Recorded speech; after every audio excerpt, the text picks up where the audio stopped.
Clerk, will you please call the roll? Commissioner Cavell? Here. Commissioner Gershenson? Here. Commissioner Gingell? Commissioner Hoffman? Present. Commissioner Jackson? Here. Commissioner Johnson? Present. Commissioner Joliet? Here. Commissioner Long? Here. Commissioner Lubes? Here. Commissioner Markham? Here. Commissioner McGillivray is excused. Commissioner Miller? Here, Mr. Miller. Commissioner Nelson? Here. Commissioner Powell? Here. Commissioner Rahman? Present. Commissioner Smith Charles? Commissioner Spiz? Present. Commissioner Weipert? Here. Commissioner Woodward? Here. Mr. Chair, you have a quorum. Thank you very much. The invocation this evening will be led by the Honorable Kristen Nelson, which will be followed by the Pledge of Allegiance. Commissioner Nelson. Thank you, Mr. Chair. The microphone, I think you need to lift up the microphone. That's the handheld. the handheld. The mic is not working. Gotcha. Alrighty. Good evening, everyone. As we gather here this evening, let us take a moment to reflect on the importance of our collective purpose and the impact we can make through our actions. May we approach this meeting this evening with open minds and a shared commitment to the greater good. In the diverse and inclusive space, let us recognize and celebrate the unique perspectives and experiences each of us bring to the table. May we embrace the power of collaboration, understanding that our collective wisdom and expertise can lead us to innovative solutions and positive outcomes. As we navigate through the challenges and opportunities before us, let us be guided by integrity and transparency, and may we always strive to uphold the highest standards of accountability, knowing that our actions have far-reaching consequences. In this moment of reflection, let us also express gratitude for the trust placed upon each of us to serve in these roles. May we approach our responsibilities with humility and a deep sense of purpose, recognizing the privilege we each have to contribute to the betterment of the communities we serve. And as we begin our meeting this evening, may we carry with us the spirit of unity, collaboration, and dedication to our shared mission. Amen. Amen. I pledge allegiance to the flag of the United States of America and to the republic for which it stands, one nation, under God, indivisible, with liberty and justice for all.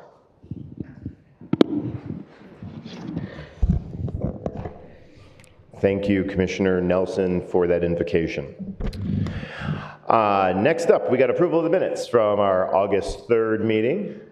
Moved by Commissioner Rahman, seconded by Commissioner Spiz. Any discussion?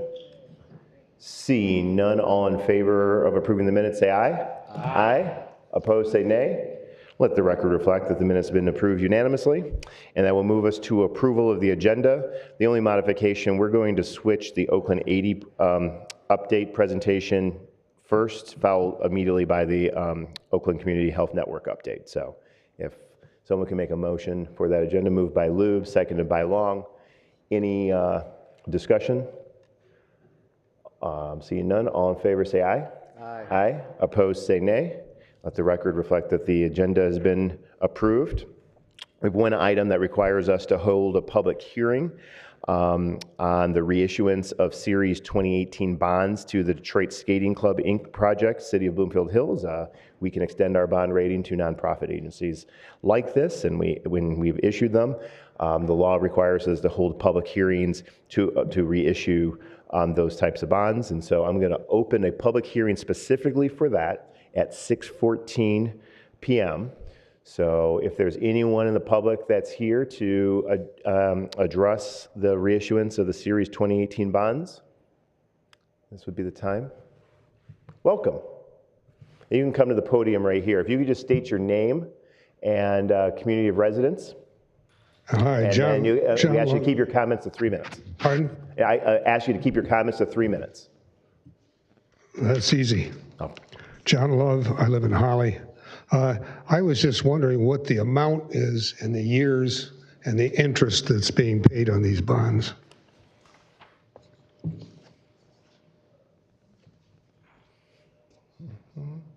I believe it's in the packet, yes. It's item B, 11B in the packet of the agenda that's available online. I can have staff when we come to that item, we can talk about that. But all the documentation and stuff is in the agenda and in the packet. So you're gonna print that out? It's in the packet. So I can get staff to help get that information to you. After the meeting? Even during the meeting. All right, thank you very much. Seeing no other public comment, I'm going to close the public hearing for the reissuance of the Series 2018 bonds. That will bring us to presentations, and like I said, we have a couple presentations and a proclamation. So we're going to start off the presentations this evening with the Oakland 80 update. This is a initiative that as a county we're incredibly proud of. I'm going to call up our Chief Deputy, Hillary Chambers, who will bring up the other members of the team, but they're no strangers to us. Our Workforce Development Director, Jennifer Llewellyn, and the administrator of the Oakland 80 program, Rana Alago. The hyphen. I'm working. Okay. Yeah. So, Hillary, How does this come up? Do I just can we press get the this forward? staff? Can we make Okay. sure that the presentation, the screen is up for everyone to see? We just give a second here. Oh, perfect. Here Okay. we go. Okay. And the floor is yours. Thank Chief you, Deputy. thank you. Yes, that's perfect, thank you. So good evening, everybody. We are thrilled to be here, and we were excited to hear that all of you asked for an update on Oakland 80. We're so excited to get an opportunity to talk about Oakland 80 that we always dress alike. So at the economic forecast, the Oakland 80 color was orange. Tonight we decided it would be green, and our colleagues at OCHN even joined in, and you'll see the CEO, Dana, is dressed in green too. But it really, we are blessed. I am blessed to have such tremendous partners in Jennifer Llewellyn, who is by far the best workforce development director in the state of Michigan, and we have the best workforce development offices in the state of Michigan. And our Oakland 80 administrator, and Rana Alago, is just really a tremendous leader. But when we start these presentations, we always like to talk about the people behind why we are doing this. Why is the goal of having 80% of our residents with a post-secondary degree or credential so important to Oakland County? And it really is the people that it impacts. And often we talk about, and we have some success stories in here, we talk about those individuals who, because of our efforts, have been able to achieve an associate's degree or a bachelor's degree. But we also shouldn't lose sight of those individuals who get an industry-recognized post-secondary credential and are able to go on to improve the lives of their family. So the two individuals that you see on this slide were able to participate in a training program that our workforce offices have coordinated with OCC, and it has to do with program logistics and robotics. So not only did the Oakland 80 tuition, you can see I talk so loudly, I don't even really need a microphone. Not only do the Oakland 80 tuition scholarships pay for this training, but the support services that all of you helped fund have provided the rapid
Also, you may have seen Business Leaders of Michigan did a really important report on community colleges throughout the state of Michigan with a list of really important recommendations that they've made to improve community college performance throughout the state. And they spotlighted Oakland 80. So they had a special section in their report spotlighting us.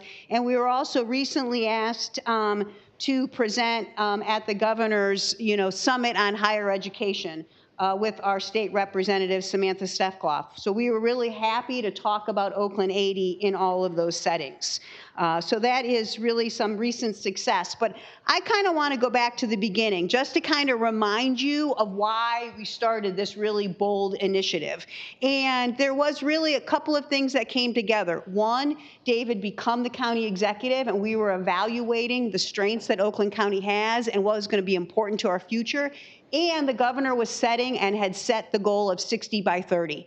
At that point, Michigan was one of a handful of states that didn't have a post-secondary goal. And it's really amazing when you look at the states around us, states that you wouldn't think are leading in this area, the Tennessees and the Kentuckys of the world, they had set goals before us, and they were turning their post-secondary curve much stronger than Michigan was. So setting a goal makes a difference, and that's what we learned from the state. But we were already at 61%.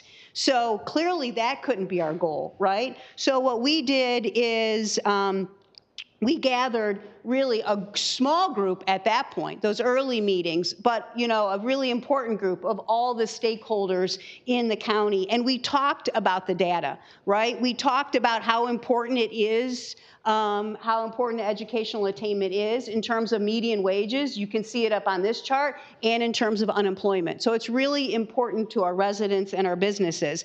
And we also talked, in the early days, this was my favorite chart, because what this said to me is that while Oakland County is the #2 county in the state of Michigan on post-secondary degree or credentials, if you look at us compared to our peer counties around the country, because we don't want to just be first in the state, right? We know we are competing against other counties around the country to attract businesses. We were kind of in the middle. So we knew that we had to take an advantage that we had and maximize it. So out of all of that really grew the effort to set the goal. And what we did around this table with the county executive, we looked at what it would take if we set a goal at all of these different levels. And it was really an amazing conclusion, because it was the folks at that table saying, if we're going to set a goal, we need to be bold.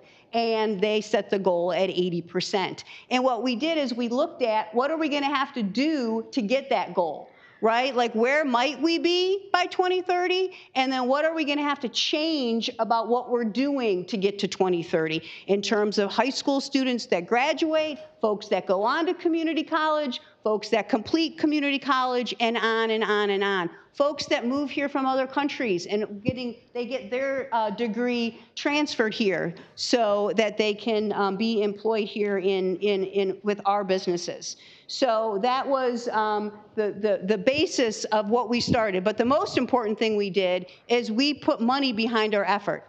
We were definitely the convener, which I think, as Rana will go on to show you, has been really instrumental in leveraging all of our wonderful institutions. But we also put money behind our effort. We hired Rana, who has a tremendous background in workforce and in education, and we also financed really a first-class consulting company that helped us develop the report that she's going to speak about, and helped us look at the data so that we would know not only how Oakland County overall was doing, but that how Oakland County geographically was doing and in different demographics. Because what we want to make sure happens, and we know this whether we think about small businesses, whether we think about housing, whether we think about any opportunity, we cannot let, we have to make sure that we focused on equity, because everybody, whether they are in Hazel Park or Oak Park or Howell or Holly or Huntington Woods, should have an opportunity to get a post-secondary degree or credential. So the demographics and the data that we looked at is really important in terms of closing the gaps that we see around the county. But now I'm going to turn it over to Rana, and she's going to bring you up to date on everything that has happened in phase 1. Thank you, Hillary. So we've made quite a bit of progress since I started about a year and a half ago. I'll talk a little bit over the next couple slides about what we did to build the partnerships and really grow the support that we have throughout the county for Oakland 80. I'll talk about how we were very strategic about using ARP funds to make sure we were investing in areas that could really make a difference for our residents and for our employers. We did a lot of work around strategy development, and I'll talk a little bit about that. And lastly, I'll talk a bit more about the data analysis that Hillary touched on, really digging deep into the data to make sure that we're strategic about where we put our investments and where we start to think through actionable items to implement. I love sharing this slide. If you recall Hillary's slide earlier about those core partners that they convened early on, this really goes to show the work and the efforts that we've made to really grow the partnership. It's really representative of different organizations throughout the county. Obviously, you see there's not just education at the table or public sector, but there's employers, there's nonprofits, there's regional organizations, and just a really great depth of partners that we've been able to grow Oakland 80 into. The other nice thing about the representation around Oakland 80 is it's not just the CEO or the president level or participation on our Oakland 80 committees. We have representation from all different sectors and all different levels of organizations to make sure we really have the subject matter experts at the table with us, thinking through what are some strategies and some projects we can implement to achieve Oakland 80. I'll talk a little bit about the report. You all have a copy at your tables. It's also available online if anyone would like an electronic version. The report really has 4 major components. It has some explanation around our priority strategies. It has a lot of good data and a lot of deep dive data. We did a lot of research around national best practices and best practices that we work on locally together. And then there's the last section is really the listening sessions and findings that we had through hosting focus groups with residents who were either just going back to school or older students throughout the county.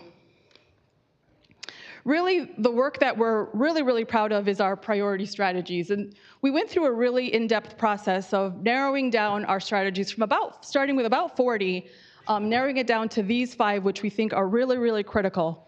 We worked with our committee members to make sure that it wasn't something that we owned, right, as Oakland County, but something that all of our committees from that slide with all those partners could really work towards together to start, again, to think through actionable things we could do and projects we could do together to really move these strategies forward and hopefully move the needle towards our 80%.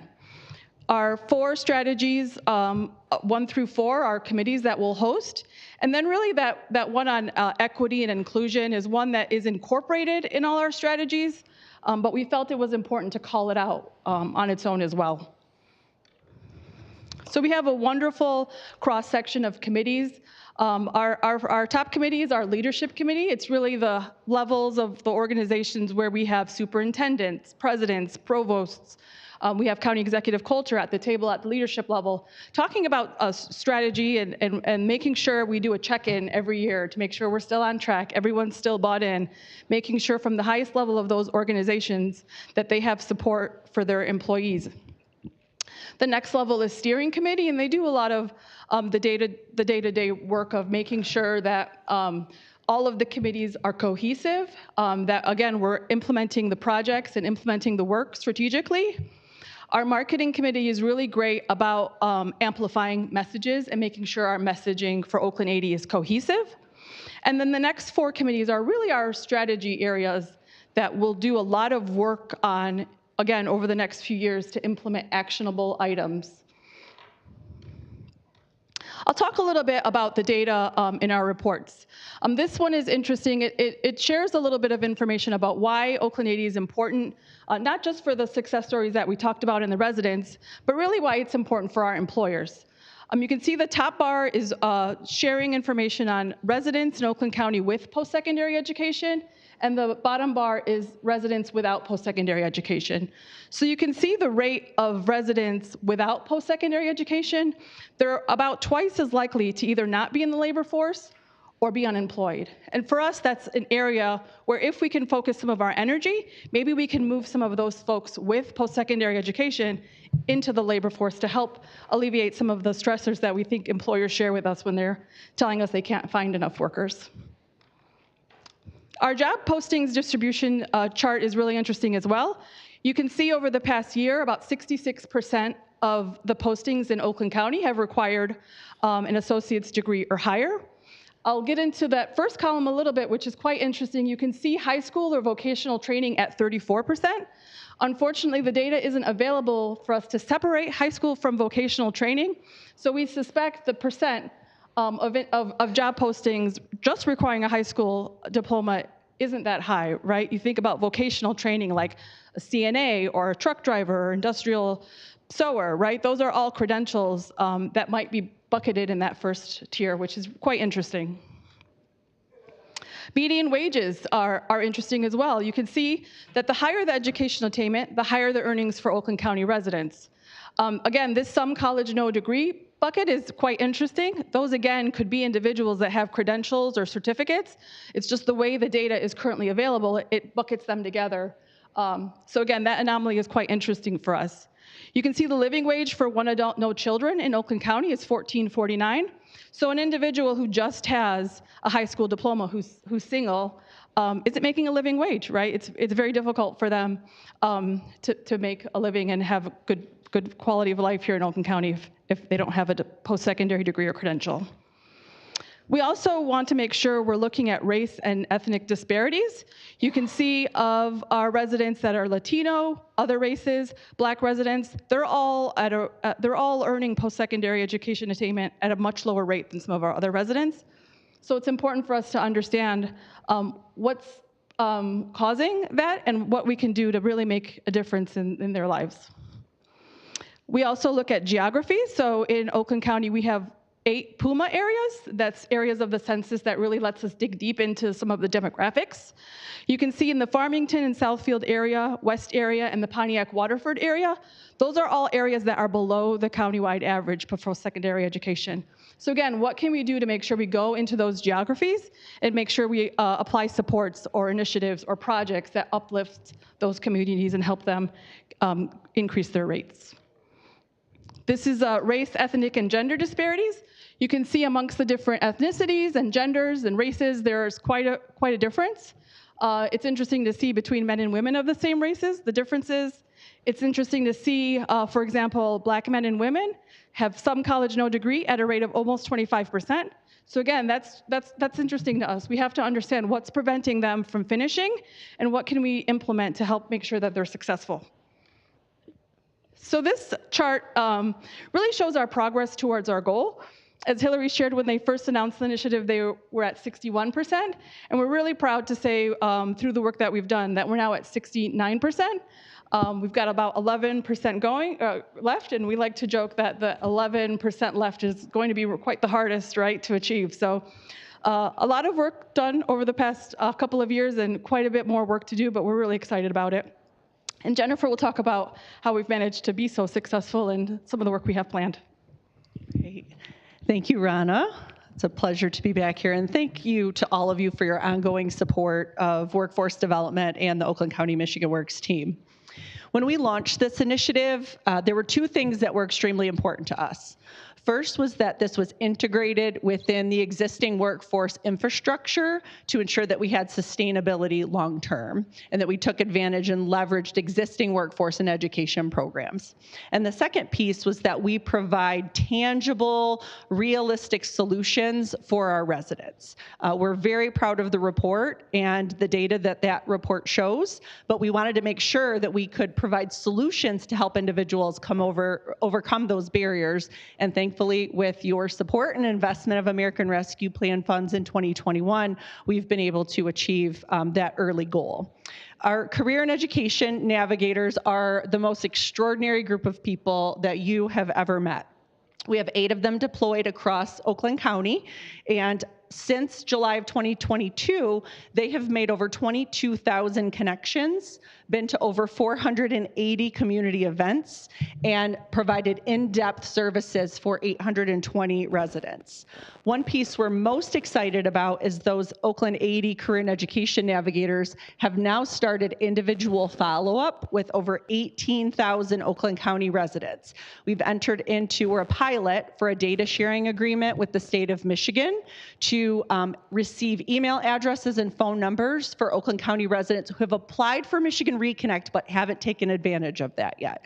So we're reaching out to them by text, by email, to find out what's interfering with their decision to enroll and complete education when they have a free tuition pathway through Michigan Reconnect. That was made possible with a $2.8 million investment of American Rescue Plan funds. The piece here on supportive services is one of the sections that I'm most excited about. Since launching this investment in November of 2021, 620 residents have received funds to address over 1,000 barriers to employment and education. So this could be things like books and educational materials. For example, we have a student who's enrolled at Oakland Community College for Michigan Reconnect, which provides free tuition, but she's in the dental hygiene program there, and the cost for the tools and supplies and books that she needed was over $2,000. We were able to provide funding for those purchases and allow her to continue in her program. It also offsets costs for transportation, housing, utilities, and child and dependent care.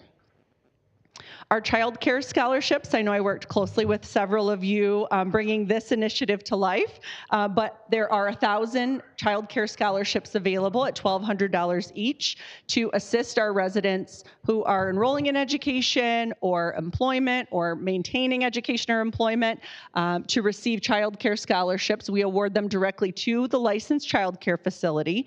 We have less than 300 available. So if you know individuals that are facing childcare as a barrier, this has been really important, particularly for individuals as they're transitioning back to work or into our education programs. And then the Oakland 80 tuition scholarships, this isn't a American Rescue Plan funded investment. This is part of a $2 million competitive grant that Oakland County Michigan Works received from the state. It's a U.S. Department of Education grant. But under the Oakland 80 scholarships, we can provide $2,000 of tuition assistance to individuals enrolling in education. The really neat part about this is we've integrated into our Oakland County Michigan Works system. So folks might come in and think that they're applying for $2,000, but we screen them for our other federal grants, and oftentimes we're able to provide $4,000 or $6,000 of assistance and make that $2,000 grow. We find that this has been really critical for students who are at their last semester. They've gotten all the way to the end and they don't have funding to get them through that last semester of education. Phase 2 is the piece that we're most excited about. So you can see the progress that we've made so far, and we're starting to look ahead at what the next few years look like. As Rana said, we have that last 11%, which is like the last 10 pounds on the scale, right? It's gonna be the hardest part for us. So what our plan is over the next few years is to extend the Oakland 80 Career and Education Services through December of 2026. Expand the Oakland 80 Career and Education Navigators into high schools. We've currently piloted at Hazel Park Alternative High School to have an Oakland 80 Career and Education Navigator on site. That's going extremely well. We'd like to expand that. We'd like to continue that investment that I mentioned earlier on the supportive services for transportation, books, and supplies. We would like to continue to implement those priority strategies that Rana mentioned, and also continue to expand our partnerships and leverage the resources that are available, and ultimately develop our sustainability plan. In the next few weeks, we will be bringing a resolution to this board requesting $15 million to continue the Oakland 80 program and initiative. This is extremely important to the success of our Oakland 80 Career and Education Navigators. And our goal is to braid that with our federal dollars and state dollars that we've received through Oakland County Michigan Works and Workforce Development. and we're very, very proud of that effort. Our call to action. So we always love to leave each presentation with our call to action. Our goal is to create a college-going culture countywide by spreading the news about Oakland 80. And we say college-going, but it's really post-secondary education, not just college. We have proprietary schools across Oakland County that can help with certificates and credentials. We'd ask that you share information on Oakland 80, services and resources, promote the child care scholarships, the tuition scholarships, the services of our career and education navigators. We've also launched our Oakland 80 Roadshow, where we're taking essentially this presentation on the road and adding to our committee structure, our partners. This is not work that Oakland County can do alone.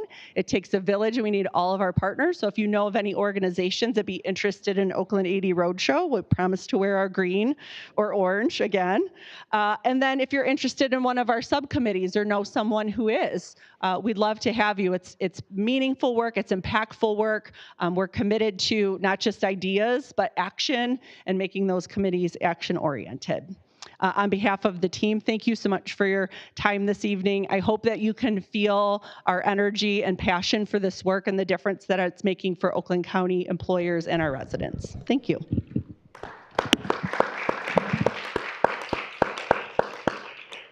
Do commissioners have any quick questions? Oh, I guess so. Start with Commissioner Lewis, followed by Commissioner Cavell. Thank you. So as an adult with a high school degree wanting to explore the career paths, would they go to Michigan Works? Let's use the mic so that the recording can be heard. Where's the Oakland 80? Absolutely, should start at a Oakland County Michigan Works office, because our navigators are embedded there in addition to other places throughout the county. They're at the Michigan Works office, they're at OCC, at OU, at Oakland Literacy, so they're out in the community, but the best place would be a Michigan Works office, which is the closest to Troy. Troy, there you got it. Mm-hmm. And what subcommittees do you have in Oakland 80? The subcommittees now are aligned around the strategic goals. So if we go back to that one slide, the subcommittees now are each organized around the action items that we have. So there's a subcommittee around each of these 5 items. Mm-hmm. Great, thank you. Commissioner Cavell. Speaking to the mic. Okay. All right. For your $15 million ARPA ask, are the child care scholarships a part of that? Do you want me to take that? We're planning on looping the child care assistance into the supportive services and flexible workforce assistance ask. That component already includes child care scholarship, so it would be automatically included in under one investment. Would that mean more money for child care or same amount? Same amount. Okay. Thank you. Any other questions? Commissioner Johnson. Oh boy. No, I love this so much. I think most of you know that my day job, I work for Sam Steckloff, so I spend most of my time talking about higher education and 60 by 30, and I just love bragging about our home county and how really we are, I think, a model not just for Michigan, but I think for a lot of the country in terms of model setting. Just in terms of that last 11%, and I really, how much of that over the next 6 years is due to demographic shifting of death? Well, I'll tell you that when we first started it, the projection by the state of Michigan is that we would get to 71% without doing anything. Okay. So that reflects just the natural course of demographic shifts, right? So that's where Leo said, if you do nothing, you'll probably get to 71%. And that's why the final amount, the change of the curve is what is necessary to get to 80. Sweet. Thank you. Great, thank you. Seeing no further questions, how about a round of applause for Oakland 80? Thank you, Rana and Jennifer and Hillary for for your leadership, and we look forward to continuing to be partners in funding and seeing us hit that 80 goal by the end of the decade. Our next presentation is no stranger to us. I'm going to welcome the CEO of the Oakland Community Health Network here, Dana Lazenby, who will give us an update on what OCHN is doing. This board remains fully supportive of supporting the agency that holds the addressing mental health needs across our county. And Dana, it's always a pleasure to have you, and thank you for being here. Do we have a different presentation that we have to pull up?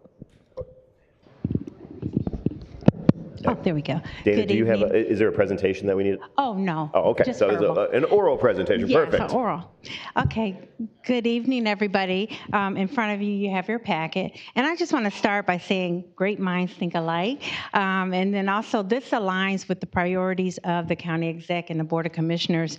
So I'm happy to be here. And I just have to thank you for your ongoing support and everything that we do. Through service and working together and collaborating, it's been amazing. So I will tell you, you do have a big packet of information in front of you, including my director's report, our annual report from 2022, and our revised program descriptions, as well as we just want to thank you again for the Board of Commissioners in your launching of Mental Health Monday. That was amazing to get the additional information and resources, and we're going to plan on putting that on our website as well. So I do want to highlight just a few things from our report. Probably the biggest thing happened today, and it's not in the report, but I have to put this in front of it. We had our values, Your Voice, Your Values conference this morning, and I have to say, it was amazing. What we do is we identify and award our peer advocates and our people we serve who really overcome some of the challenges in their lives, and they continue to advocate and help others. We also had a highlight from the Oakland County Health Department. We had Kate Guzman come in and talk to individuals about redetermination for their Medicaid applications and things of that nature, as well as vaccine updates. She was well received, really great having her there and being a resource for the people we serve. So thank you for that. And that partnership is one of many. Also, I'd like to focus on our justice initiatives. We know recently a lot of attention's been brought on about threat assessments, working with individuals coming out of incarceration or jail, and just how do we help them transition back into the community.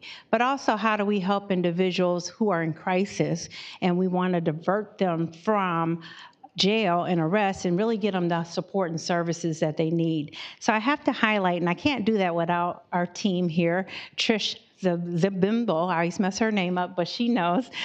She's our Director of Training and Justice Initiatives, as well as our Chief Medical Officer, who's in the back of the room, Dr. Bill Pozios, who have been phenomenal in making sure that we get the word out. We address stigma as it relates to people with mental health conditions. The other thing I really want to showcase, which is really, really important to this community as we talk about the workforce and development of our workforce, is some of the work that we've done on a national level with the American Psychiatric Association Foundation.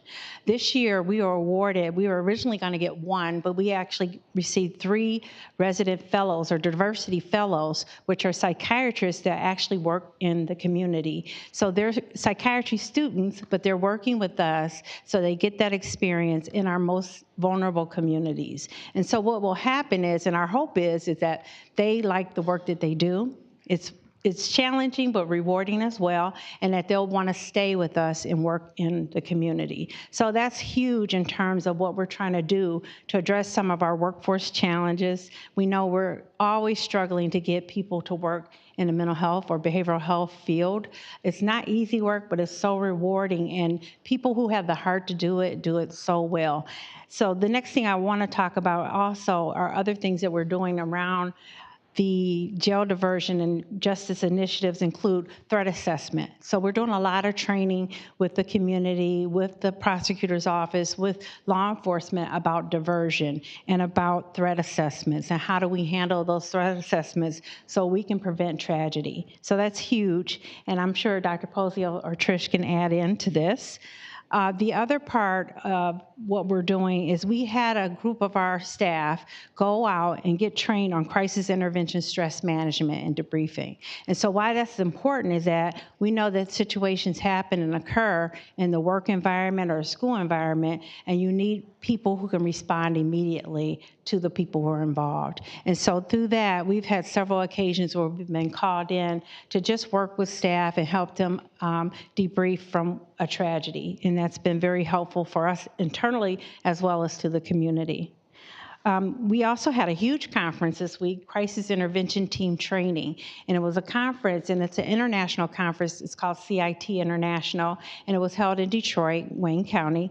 And it was huge. And our team played a huge role in that, not just the team at Oakland Community Health Network, but also the team of Oakland County Sheriff's Department and law enforcement officials who received this 40-hour training, mostly through Trish and her team and other collaborators. But this 40-hour training does support police officers in their role, in their job, to de-escalate situations as opposed to taking someone to jail and arresting them.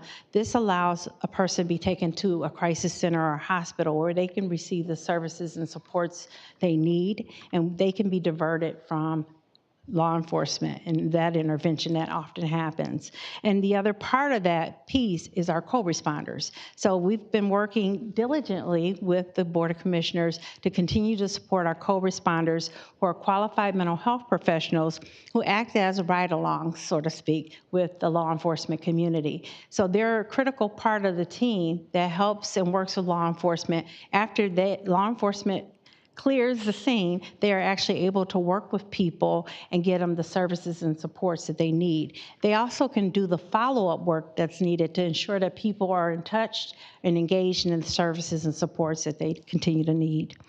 So another big thing, and I hope you all feel free to come over and take a tour and just to see the work we're doing at our crisis center. The Resource and Crisis Center is on this campus, and you are very familiar with Common Ground, which is the adult portion of our crisis services. But now we have the Youth Family Care Connection Center, which is a crisis center and a screening center for young people. And so we hear a lot about young people who are in mental health crisis, sitting in waiting rooms of hospital emergency departments for hours and for days. This is a way to get those individuals, those children, youth, and their families into a center that's ready to receive and support and even start treatment for them. So there's two parts. The first part is really a screening center.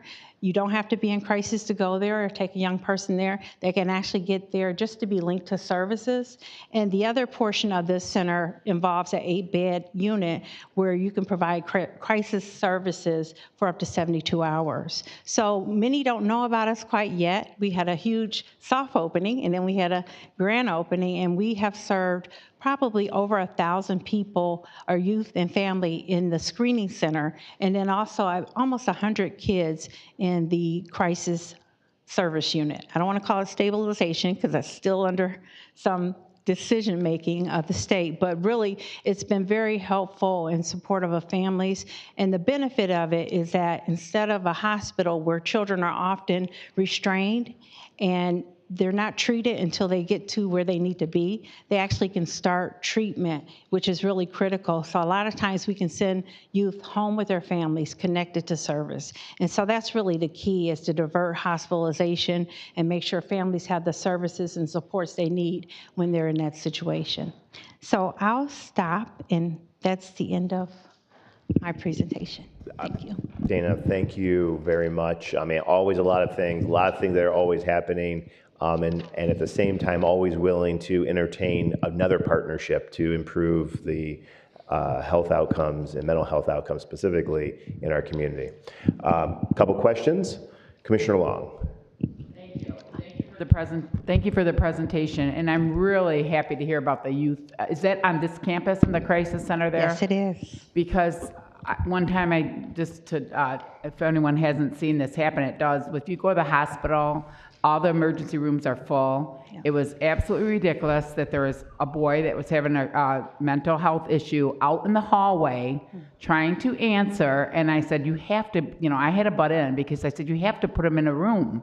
He's not going to answer correctly and stuff. I mean, I couldn't believe it. And there was actually 2 cases there in the hallway at ER. So I'm very glad. I hope this word gets out that is a more appropriate spot for them to go. Hospital ERs, if no one's been there, they're in the hallways on the gurneys now because there's no doctors and stuff, and they're running out of rooms. And I just thought that was terrible to have 2 young people with mental health issues out in the hallway. So I am glad to hear that, and if there's anything I can do to help you get the word out, or any of us, I'm sure we'd like the information to post somewhere, whether we can do Facebook, whatever you think is appropriate, but because I would like to get the word out, because that sounds much better spot for people in need. is. So thank you. Thank you, and we need more. And so we do have legislators coming to tour and talk about how we build on what we're doing. So thank you for that. And I had, just before it opened, an opportunity with Emmy Dan and her team to tour that facility. It's pretty phenomenal. And so, maybe we can entertain a commission tour just so you can see it. It really is amazing that this asset's here to help those in need. Any other questions? Seeing none, and thank you. One more comment. One more comment, yes. I do have to recognize Deputy County Exec Madiha Tariq and Leanne Stafford. They have been wonderful partners for us, and I tell you, the level of support, we're really setting our priorities and aligning, so I'm expecting more great things. Thank you. Great, wonderful. Thank you very much. Okay, next up we have a proclamation honoring Welcome Week 2023. It's a tradition in this county, welcoming all people to Oakland County, and to reveal that proclamation, Commissioner Miller.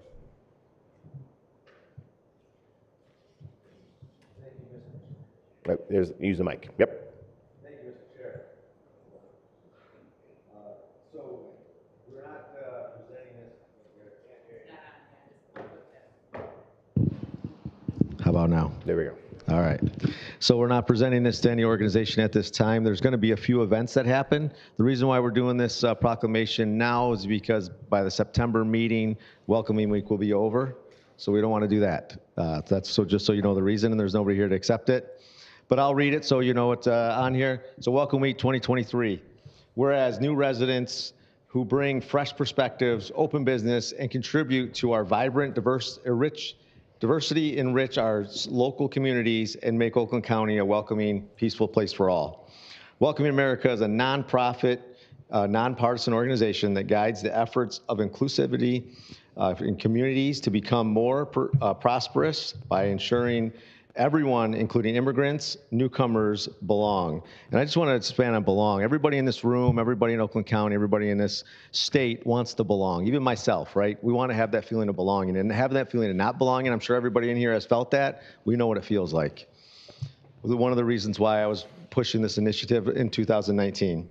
And I appreciate everybody in this room that helped me out to get across the line. To continue, Oakland County is a member of the organization Welcoming Network, a movement of more than 300 nonprofit local government working local governments working to build an environment where the voices of people of all backgrounds, identities, and perspectives are heard.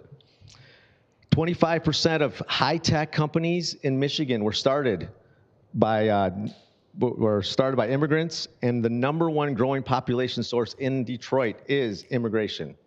And whereas since 2012, Welcoming America has hosted Welcoming Week, a 10-day observation that highlights daily themes focusing on action items and topics such as a civic engagement, economic development, government, and community leadership. Building safe communities, refugee co-sponsors, and more. Oakland County has joined Welcoming America in observation since 2019, whereas Welcoming Week 2023 showcased hundreds of in-person, virtual, and global events celebrating collaboration and mutual respect. As part of this year's Welcoming Week, Welcoming America is partnering with Little Emil. And I just want to say that the name Little Emil means pure and hope, which is a perfect thing for this year.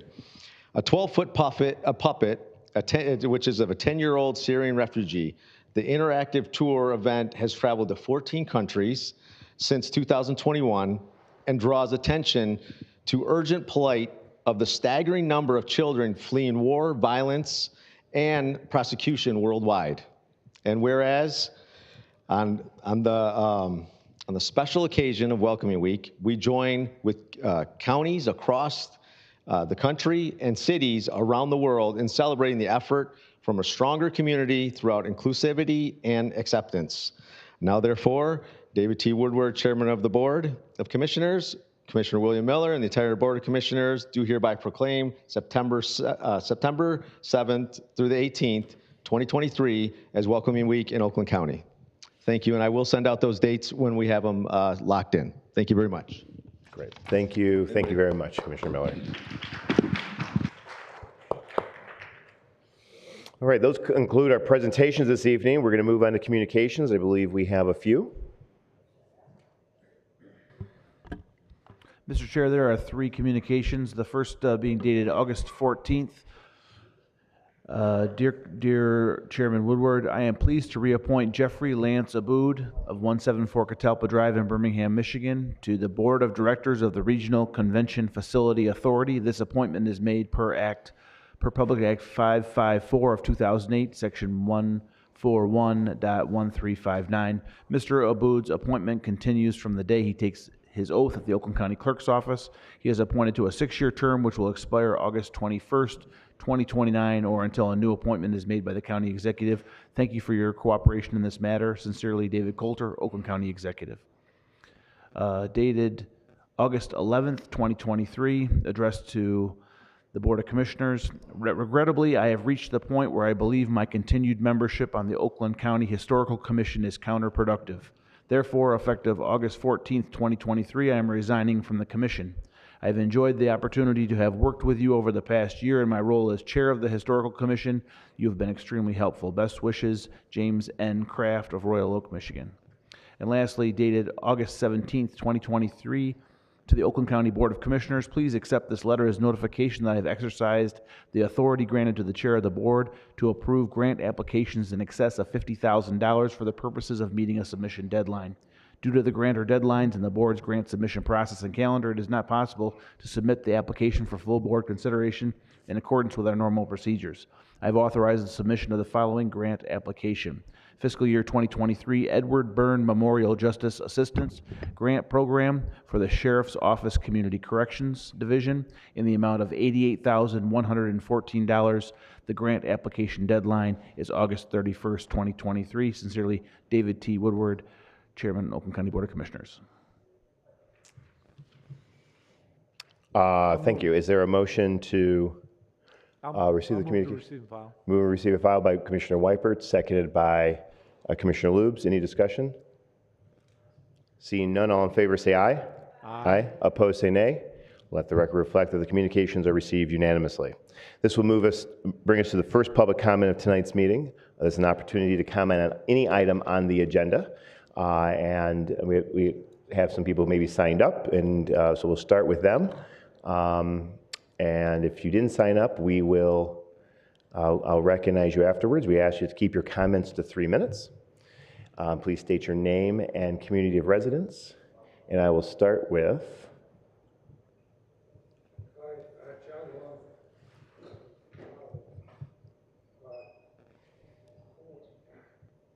It's kind of hard to follow this agenda because it kind of jumps around. It's unclear. One thing is that Michigan education is a mess. We're at the bottom third of the United States. So we got a big problem here. And nobody even addresses what the problem is. So it just keeps going. I went to a Board of Education meeting, and I was shocked that when the 10th grade reading, over half of them were below level, and many of them were below 3 years behind the level. So we got a big problem, and nobody is dealing with it. So anyway, getting back to the agenda items, I was down with the Board of Commissioners in Detroit today, Wayne County. That was an experience because they're giving away money right and left, and I'll give you a copy of what they're doing. They're giving $600 million to Ilitch for some of it is to put 3 high-rise buildings in front of the baseball stadium. That's how crazy they are. And it's just off the chart. So you guys are looking good, except I drove by the new, Coulter building in Pontiac. I don't understand what the justification is on that. There's no available documents about the costs and what the expectation is, who's going to move where and what's going to go on. This sounds like it should have been better presented before this deal was cut. What are they going to do? Close down Patterson's home here and then have Coulter's home down there? And I talked to some people who said, oh, we have years to figure it out. Yeah, well, you bought it. Now you got the obligation that should have been better presented than what's taken place. So it's very upsetting to see this amateurish presentation on it.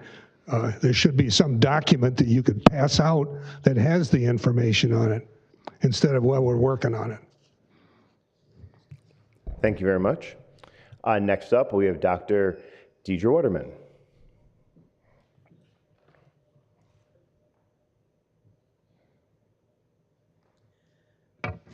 Good evening. I'm Dr. Deirdre Waterman of Pontiac, Michigan. I'm the immediate past mayor of the city of Pontiac, first 2-term consecutive elected mayor in the city of Pontiac. I'm glad we accomplished so much.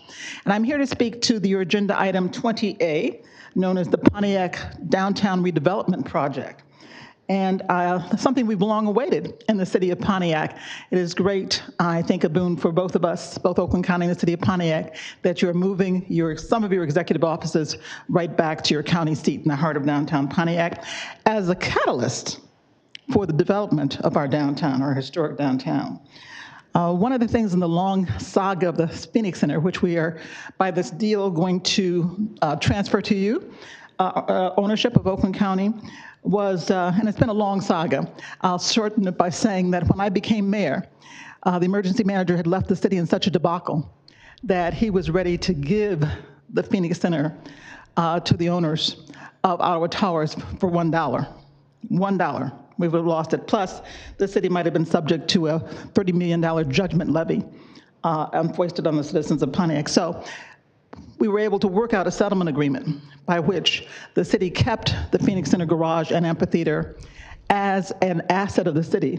And that's why the deal that we're talking about today is able to happen. So that's quite a vindication of all the effort that went into saving that property as an asset for the city of Pontiac. At last Tuesday's city council meeting in Pontiac, I went over who were the big owners, big winners, and some losers of the deal that you are looking at this evening. Of course, Oakland County is a big winner, a $50 million grant from the state of Michigan to accomplish this project. The city of Pontiac, of all the things that have been promised by this deal that we've heard both verbally and non-verbally are carried out, certainly that will be a big boon for the city of Pontiac. Certainly, one of the winners of this is the people that you are purchasing the Ottawa Towers from, who bought the Ottawa Towers. Their share of it was $7 million out of $20 million. The city paid the other $13 million. But by this deal, you were going to give them, buy from them the Ottawa Towers they paid $7 million for, $19.2 million. So they're walking away with a $12 million Winfield profit in 2 years. Not bad. They're certainly a winner. But one of the things, if you hear, I told any rumbling about this deal, it's because probably as Crane's article described it, a lack of transparency. The people of Pontiac were not given all the documents publicly. There was an attempt as late as this Tuesday's council meeting after a closed session and with no discussion, no deliberation, the council came out and by a vote of 5-2 voted to augment and change part of the memorandum of understanding. I'm not even sure that's supposed to be retroactive. Thank you for the opportunity to speak. Thank you very much. All right, anybody else who wants to speak during public comment? Seeing none, we will move on to the agenda. Reports of standing committees. First up is the consent agenda. Is there a motion to approve the consent agenda? Moved by Hoffman, seconded by Johnson. Any discussion? Seeing none, Mr. Clerk, please prompt the vote on the consent agenda.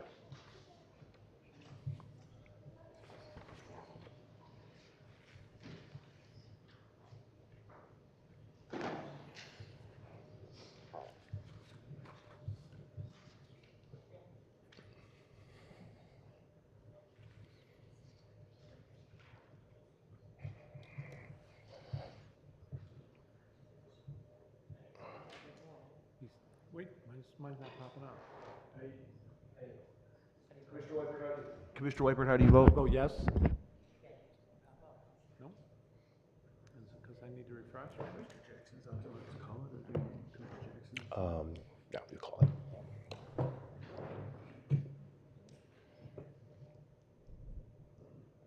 it. Mr. Chair, there are 16 yeas, 0 nays. A sufficient number voting in the affirmative, the consent agenda is adopted. Let's move us to the regular agenda. Under Economic Development and Infrastructure, those items were taken up under the consent agenda. Move us to the Finance Committee. Commissioner Gwen Markham. Mr. Chair, I have one item for the Finance Committee tonight, and that is partnership with Fern Care Free Clinic to increase healthcare availability for uninsured county residents. And it helps them provide an extra day of service. They have been providing 7 clinic sessions a month. This will allow them to open for an 8th session. Moved by Commissioner Markham, seconded by Commissioner Gershenson. Is there any discussion? Seeing no discussion, Mr. Clerk, please prompt the vote.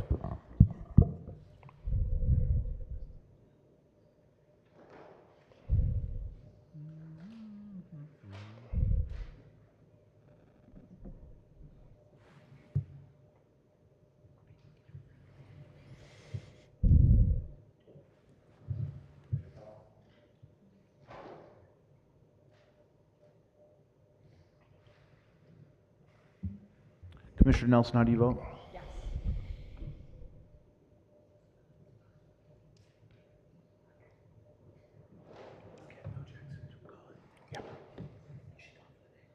Yeah.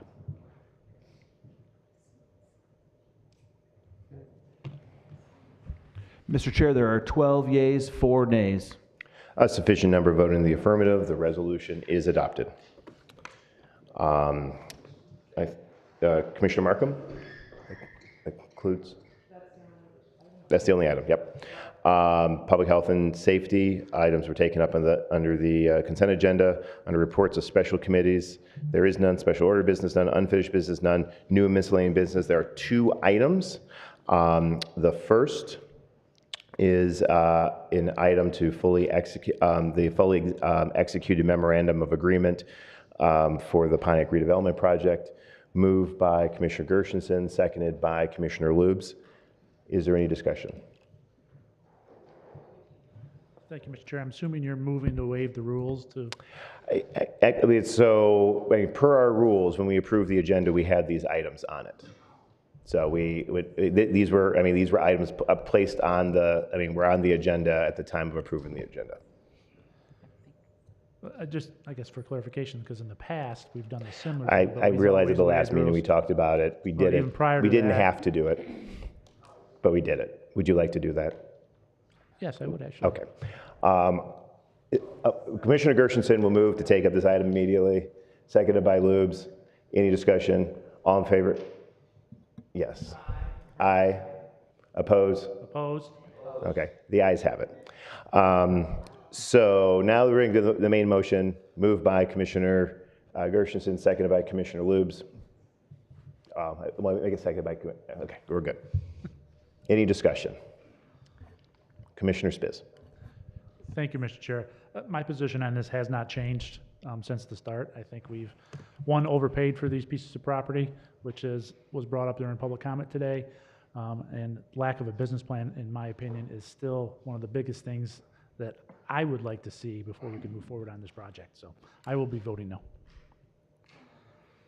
Any further discussion? Commissioner Johnson. Thank you, Mr. Chair. I am just looking through the memorandum of agreement that has come before us just now, and I guess I'm just looking for a little bit of clarification on section 4, subsection C. No, that is wrong. Wait, hold on. E, it is E. It looks like a C.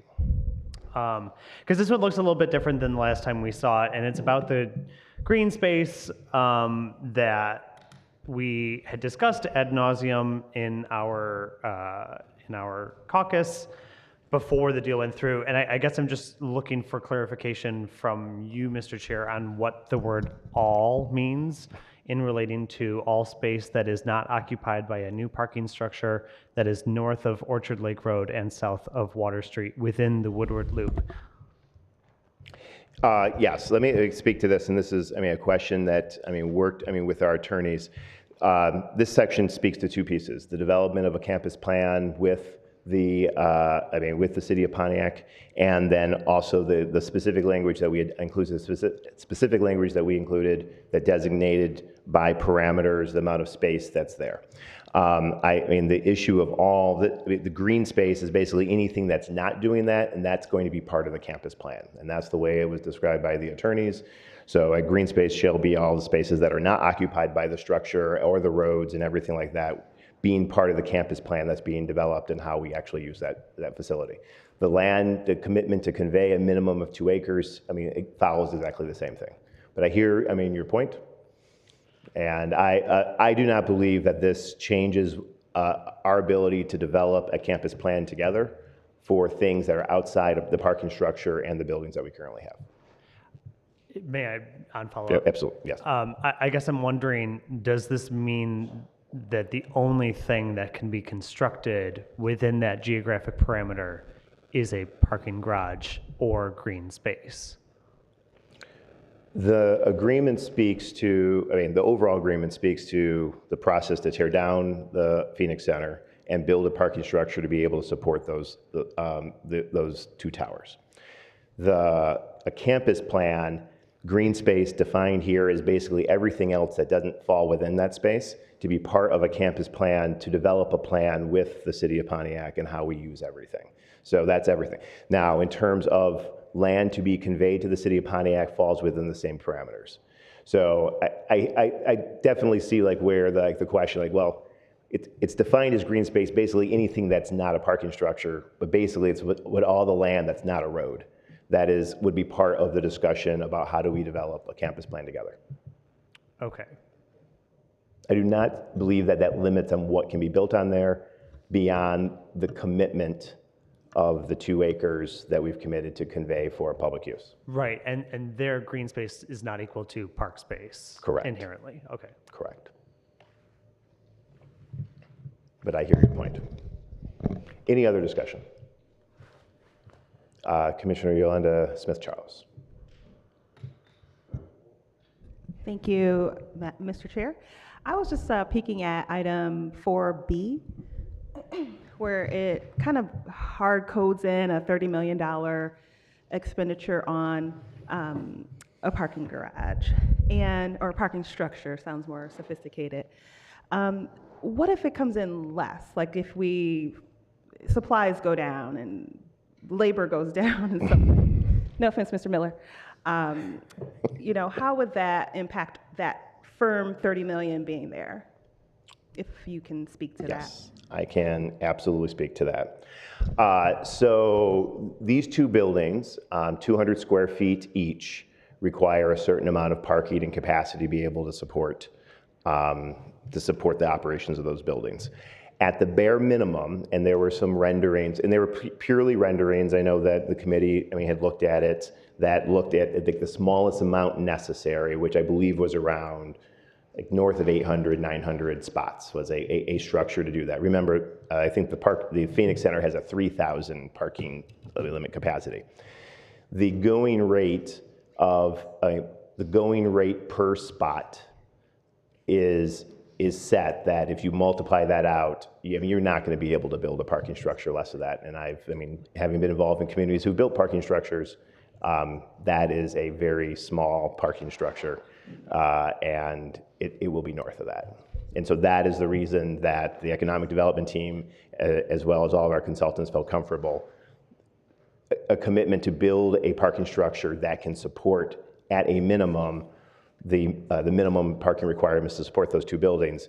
I think the bigger question, and this is the conversation that working in a public-private partnership will incur, do you make it bigger to accommodate other parking opportunities? And so that's where that cost of that, and also sharing in that cost with a public-private partnership.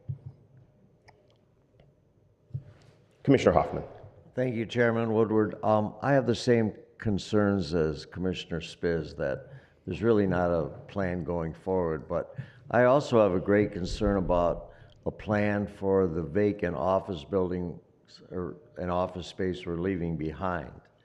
We talked about that in the finance meeting last week and this week, and it was acknowledged that there's going to be a lot of vacant space. And then I hear to sell this project in Pontiac, we were told there's $700 million worth of deferred maintenance on our campus here, yet we're going to go spend 100 and some million more to create another campus a couple miles away. It just still doesn't make any sense to me. Thank you, Commissioner. I mean, I think the mischaracterization of what you said. We have $550 million of maintenance that has to be done on these campus buildings. Any employees that move out of those buildings into this, then we can defer and not do those improvements and unload those properties, sell those properties, and save us the cost of having to make those improvements on those individual buildings. That's the first thing. The second thing, to argue that there's not a plan, there is a plan. The plan is to move 500 to 600 of our employees to downtown Pontiac in one of the towers. Oakland County will own and occupy one of the towers. The other tower, half occupied currently, and we will be working with our consultants to fill and manage that the long term. Do we own it long term? That's a conversation and an action that this board's going to have to take going forward. Building a parking structure to be able to support that and support the economic development that will follow as a result of all of this is the plan. The preliminary cost estimates, which have been talked about in finance, which have been talked about in economic development, that's been led under the leadership of our Deputy Executive Sean Carlson, has brought that information ad nauseum at multiple meetings over the last many months. Do we know all the absolute details? No, we don't know all of the absolute details, and we're going to go through an RFP process to select vendors to help build the parking structure, to help manage the construction, the renovation, and all those types of things. We've also been working with our facilities team on this county who've looked at this building, have looked at these towers were built by GM at a time they built things to last. It has good bones, and we need to make it work for us, and the plan over the next couple of years to be able to do that. And so this project has engendered the support of the state of Michigan.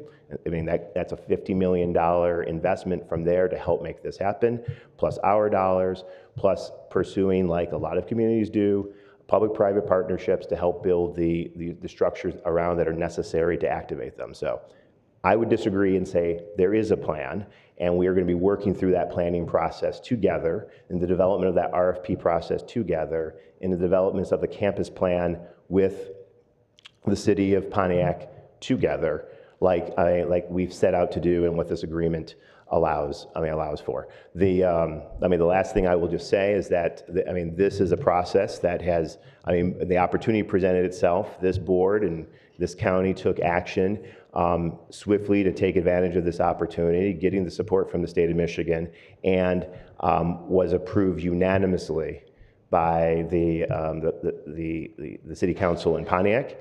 And today we commemorated that with an amazing event that shows that Oakland County and the city of Pontiac are working in closer partnership than we ever have before.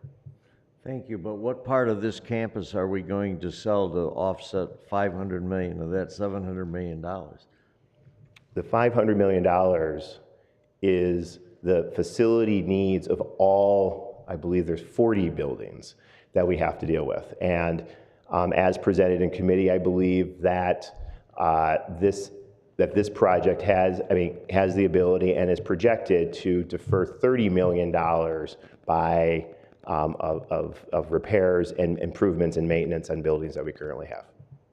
Thank you. Thank you. Anything else? Seeing none, Mr. Clerk, please prompt the vote.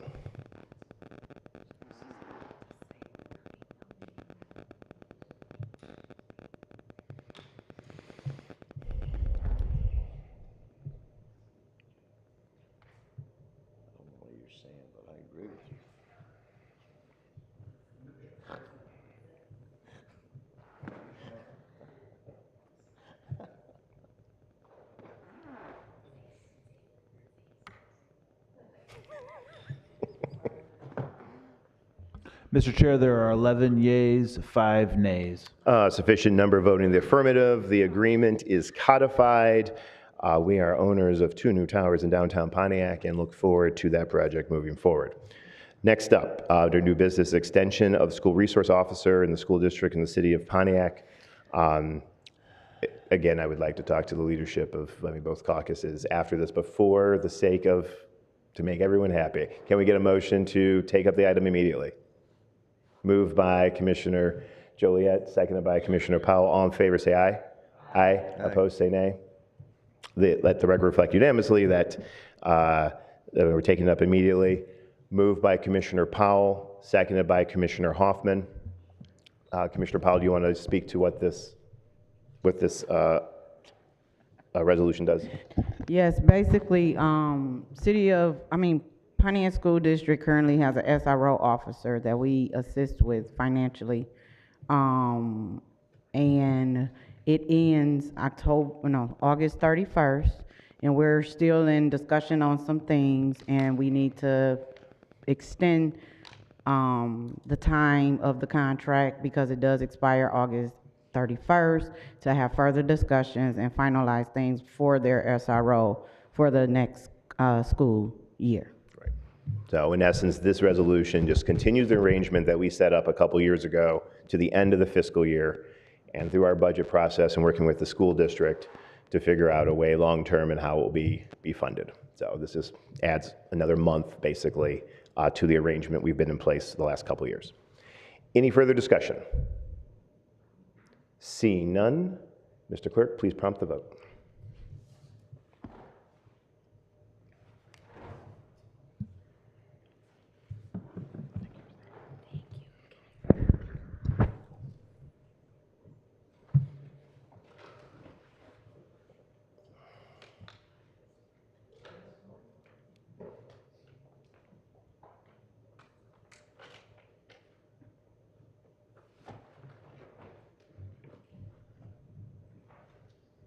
Mr. Chair, there are 16 yeas, 0 nays. A sufficient number of commissioners voting in the affirmative, the resolution is adopted. That concludes all the new and miscellaneous business before us this evening. Just checking to make sure that that's accurate. Yep. Announcements? Commissioner Markham. Thank you, Mr. Chair. I just want to say we've completed 2 weeks worth of budget hearings with all of the major departments of Oakland County. I want to thank all of the departments who came before us and answered all of our questions and worked with us. I also want to thank our staff and the staff of the departments who have, really done extra work for the last couple of weeks and kept us moving and answered all our questions. And I especially want to thank all the members of the Finance Committee because it meant a big commitment of 4 hours a day, 3 days a week for the last 2 weeks. And for part-time jobs, that's a big commitment. And I really appreciate that people showed up, asked questions, were prepared. It was a very difficult process, but we're done. And now we're going to go into budget wrap-up in a few weeks. And I think we're on track to have a really excellent budget going forward for next year. So I just wanted to acknowledge everybody that worked so hard to make it happen this week. Great. Thank you. Thank you, Commissioner Markham.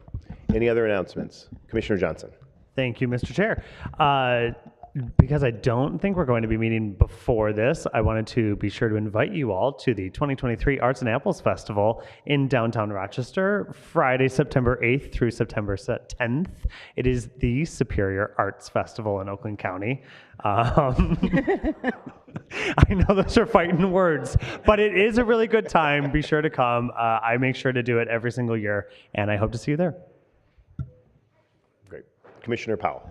I just want to thank my colleagues. As I stated earlier, today was a good day for us. We signed off, we had a press conference earlier in regards to the Phoenix Center redevelopment project, and I'm just excited that that is moving forward, and it is a game changer for the city of Pontiac. Finally, we're giving some attention to turn that city around, so thank you. Great. Thank you, Commissioner Powell. Any further announcements? Seeing none, I will move us to the second public comment of tonight's meeting. This is an opportunity for the members of the public to speak on any topic, whether it was on the agenda or elsewhere. So if you just come to the mic and state your name and community of residence. And please keep your comments limited to 3 minutes. John Love again. Welcome back. I'll give you a copy of this. I told you I went down and talked to the Wayne County commissioners, and you guys look good compared to them. And this is the example that I gave them. And it's on one page. Starts out with 600 million. And they take that money from school operating, state education, 186 million. Their intermediate school district. Then they take a 28 million out of sales tax. The problem is that the Constitution says you have to use school aid money for educational purposes. Don't worry about it. It's just the education. It's just the Constitution. So here's a copy. This is their actual document in a book that's that thick. And then here's what they want to do with one of their projects is to build these 3 skyscrapers in front of the ballpark so that it'll restrict access and make a big nightmare of congestion. And it's going to tie up Woodward Avenue for years while they make this big contribution. And on top of it, and here's the numbers for these different things. One is $177 million out of the SCORE fund here. The other, it's a total of $320 million for these 4 projects. One of them is the Fox Theater. The Fox Theater is going to get brownfield money. It needs to be redone. Free money coming out of the sky. So that's the extent of corruption that's taking place. You know, it makes your deal in Pontiac look amateur hour. So here's a copy of this. I'd like to give it to you so you can pass out and see how the Constitution works for nobody except Ilitch. He gets a free deal. The other thing is, when he signed up for the free ballpark, he signed an obligation to give 50,000 tickets to children of low-income families. You know how many he gives away? None. And I'm trying to get that enforced. But we got the $250 million man, Cabrera. This is last year. The kids won't even get a chance to see this show that they put on. So you guys look good compared to that. So I'll give you a copy so you can pass out and see what really is taking place. So your 30 million is nothing compared to 600. Thank you, sir. Dr. D. Just take it and we'll bring it to the clerk. Thank you. Dr. Deidre Waterman for this next public comment. Welcome back. Thank you. I really said everything I wanted to say during the first public comment, so I was going to waive this opportunity only to say that based upon what you passed this evening, I look forward to the opportunity to work with Oakland County and the city of Pontiac. I'm proud of all we've accomplished thus far and taking us from the days of the emergency manager to where we are today in terms of how the city has been revived and redeveloped, and look forward with the opportunities that you will bring also to the city. Thank you. Great. Thank you, Dr. Waterman. Anybody else that would speak during public comment? The young lady back there, do you want to speak?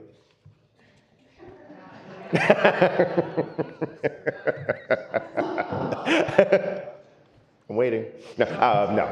Seeing no further comment, we will stand adjourned till September 14th, 2023, or call the chair.